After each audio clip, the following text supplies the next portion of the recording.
worry. I'm so sorry. Mandy and Laura. Mandy, everybody, Mandy and Laura. It's Mandy and Laura's anniversary. Everybody, give me a hand.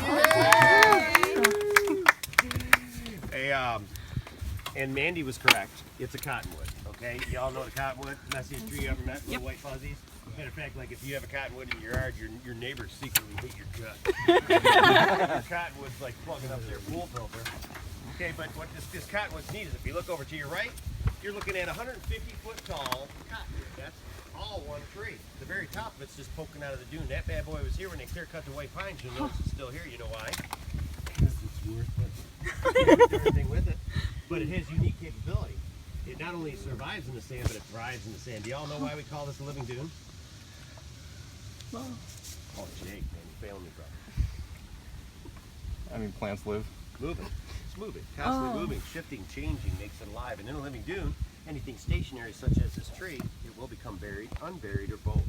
Both things have happened to this tree, but mostly buried. Once it gets buried, it has a unique capability because most of your Michigan native trees, about that much sand around the base of them will kill them.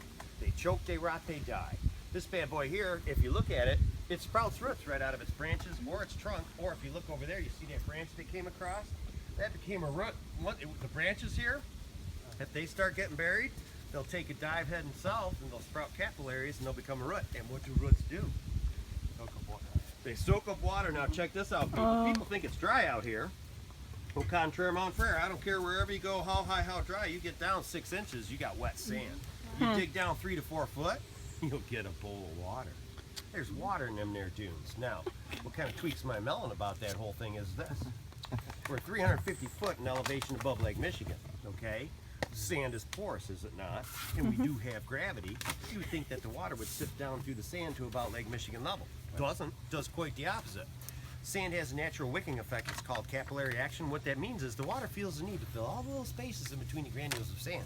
So, as long as those granules are continuous or continually connected to a water source, it'll wick the water for miles up into the dunes. So due to capillary action, there's water here everywhere. These roots are able to soak that in, separate the oxygen from the water, so even though they're being completely buried, they have a constant source of oxygen and water. One tough tree, hard to kill.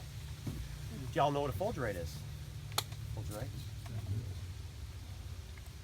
Mandy. Something to do with coffee? Yeah, people from Fulgeria, they're just below Ohio. Fulgurites are next to the Mennonite, but they don't particularly believe in anything. And you got them jet black buggies with pinstripes on them, man. You got to honk the horn at them, they're sucking down Folgers coffee while they roll. Yeah, man, I know what you're talking about. Now, Fulgurites are when lightning bolts strike the sand. We get lots of lightning strikes up here, people. Check it out, 150-foot tall cottonwood poking out of a 350-foot high hill out in the middle of nowhere. You go stand in this tree when it's lightning? I would not. We get a lot of lightning strikes up here. We have fulgurites that we collected right up out of these trees.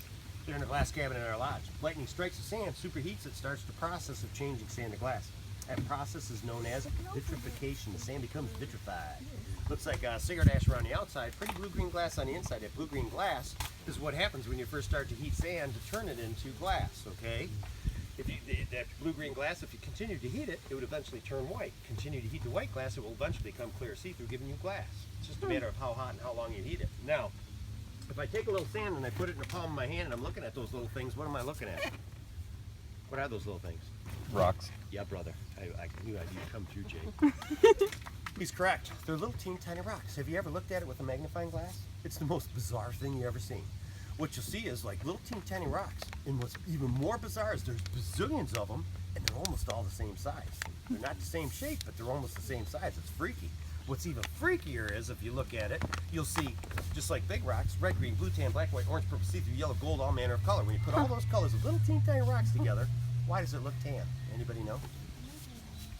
Either do I. Was hoping you knew. No, dig it. Best answer I got was from an 8-year-old. He goes like this.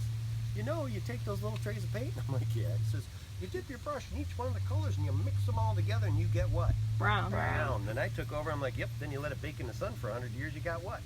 Tan. Also, That's good. It's an 8-year-old. That's good. Figure this stuff out. Anybody?